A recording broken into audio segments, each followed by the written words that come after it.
Thailand, a land of vibrant culture, magnificent temples and stunning scenery, is also a place where spirits, ghosts, and supernatural beings hold a significant place in the country's beliefs and traditions. Thai folklore and ghost stories have etched themselves deep in the country's culture, with many Thai people sharing their own interactions with the supernatural. But what is it that has caused so many of their people to encounter these horrors, and how true are they? Well, that is for you to decide. The first story is from an individual named Amethia's real story of her father and his encounter with an entity living in the forest. My father was somewhat a skeptic in the paranormal. However, one of the few stories my dad would share about his childhood scarred him to this day. He was born in Cambodia, and around age 14 is when he experienced what war was like. The Khmer Rouge, as described by my grandmother and parents, were ruthless. Often, families get separated, and because of that, my father's parents knew they had to get my father far from what was going to happen. One night, as they were rudely awakened by Khmer Rouge trying to get in the house, my father could hear his parents constantly shouting at him to run so that he wouldn't have to see what was going to happen if he stuck around longer. My dad told me this was the hardest thing he ever had to do in his life. He ran from the thickest forest of Cambodia to make his way to Thailand. At the halfway mark between Cambodia and Thailand, a few monks spotted my dad and asked him where he was heading by himself at this time of night. My dad, who understood Thai, told them about his situation, so they decided to walk with my dad where they would take him in and feed him. As you can imagine, the forest is pretty thick and the sound of gunfire echoed throughout. The monks would casually stop at times to pray because dead bodies would be found, and my father was terrified by the sight of it, like any kid would be. As moments seemed like forever, my father heard a faint female voice in this pitch-black forest.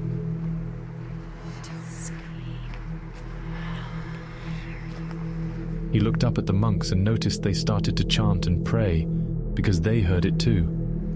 My father, terrified, decided to stand in between the monks. This is what my father had a hard time explaining to us. As the monks chanted and prayed, they noticed there was movement coming above them. The trees started to shake, and my father told me he saw what he believed. The monks decided to continue chanting and told my dad to not look or pay attention to her. As they started chanting louder, the trees around them started to shake violently. At this moment, the monks told my dad to make a run for it because the border of Thailand was just up ahead.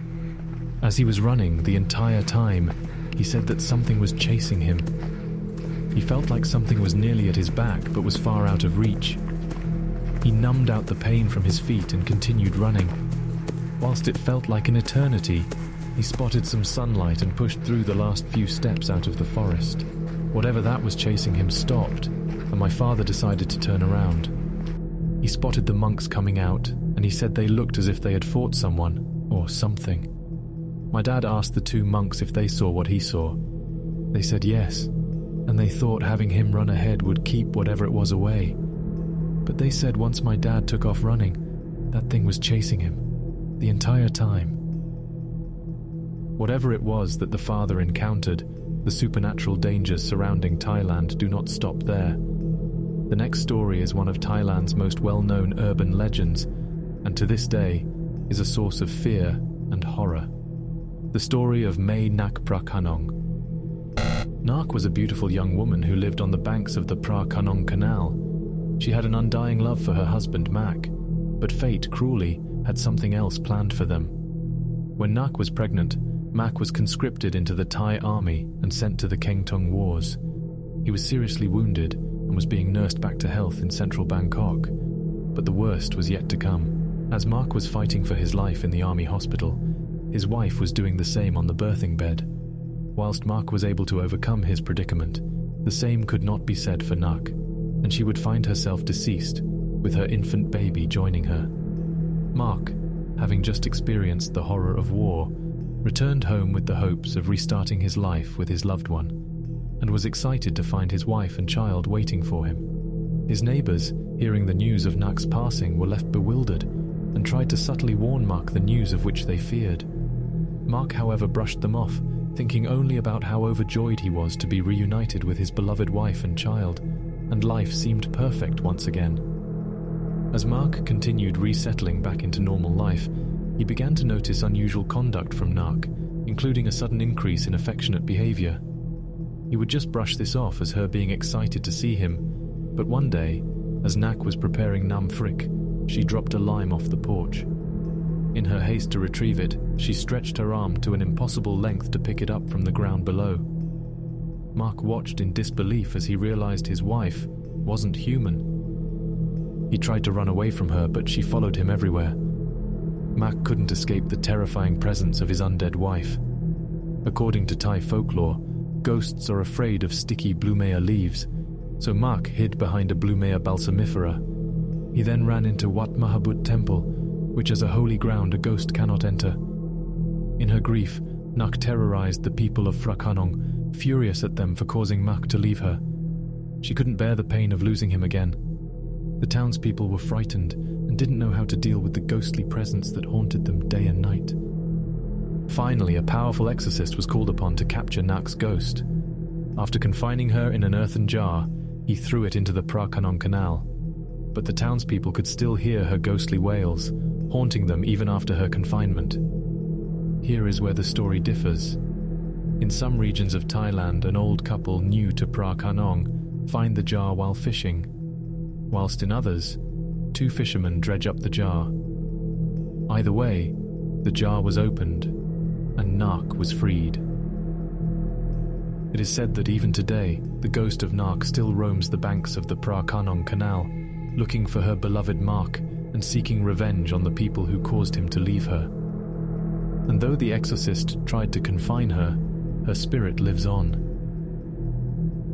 The story of Mae Nak Phra Khanong, or Lady Nak of Phra Khanong, is one of the most popular horror stories in Thai history, etching itself deep into its culture. Whilst the truthfulness of the story is up to debate, it is quite clear that it holds an important part in Thai tradition. Whilst the story of Mae Nak is widely popular, perhaps a not as popular story is that of Jao Mae Nang Non and her eerie connection to the worldwide news that surrounded the Thai football team that were trapped deep in a cave. The news of the junior football team trapped in the Tham Luang Nang Non cave in 2018 had reached many parts of the world. Its horror and unfortunate passing of two rescuers left a deep pain in the people of Thailand. However, whilst not as known as the cave's translated name, meaning the Cave of the Reclining Lady, and its connection to the supernatural in that of the tragedy of Jao Mae Nang Non, who shares the name with the cave Tham Luang Nang Non, as well as the surrounding mountain Doi Nang Non. The legend goes that in ancient times, a beautiful princess fell in love with a stable boy. With their love being forbidden, they hid their relationship from the world. Soon, however, they would be unable to hide anymore, as the princess would become pregnant. Fearing her father's reaction to her and her love's relationship, they fled and eventually settled in a cave to rest. Here they, whilst enveloped with great terror, embraced one another in each other's arms, having finally been given respite from the fear of the outside world. But their situation would soon turn dire. Starving and desperate, the stable boy went out in search of food, but would unfortunately find himself discovered by the king's army. The king then killed the young stable boy, leaving his body among the mountains. The princess, worried about her lover's prolonged absence, journeyed out of the cave, only to find her lover's lifeless body in a puddle of blood. Distraught, the princess carried the boy back into the cave and stabbed herself, bleeding to death in the cave alongside her lover. The legend says it is her blood that became the water that flows through the cave, while her body is the surrounding mountains, said to look like a sleeping woman. Whilst the skeptical may view the football incident as an unfortunate and unlucky event developed from the monsoon season flooding the cave system, some people in Thailand see it as more than that. Whilst the Thai government and various other organizations ordered and conducted physical rescue operations, numerous individuals in Thailand seek to help spiritually by praying to the shrine of Jao Mae Nang Non, constructed near the cave entrance. Runchanok Nganjit, a student and native of Mae Sai, described how she had heard the story of the princess since she was a child, and that local residents believe her spirit now guards the cave. whilst also believing that the princess's spirit is playing a role in the disappearance of the boys, but isn't sure how. According to Runchinok, we all believe that all places have guardian spirits, places like mountains, caves, and houses. We may not see them, but they can see us, so we need to respect them when we go into their places. The Thai people have, throughout the ages, experienced and documented many a great tales, shaping their legends and media. Perhaps from this, it is clear that the country of Thailand does exist an affinity for the existence of the supernatural, or perhaps their culture just encourages the creation and telling of haunting figures. Whichever case is true, it is pertinent to remember that if you are ever in Thailand, pay respects to the spirits that lay before you.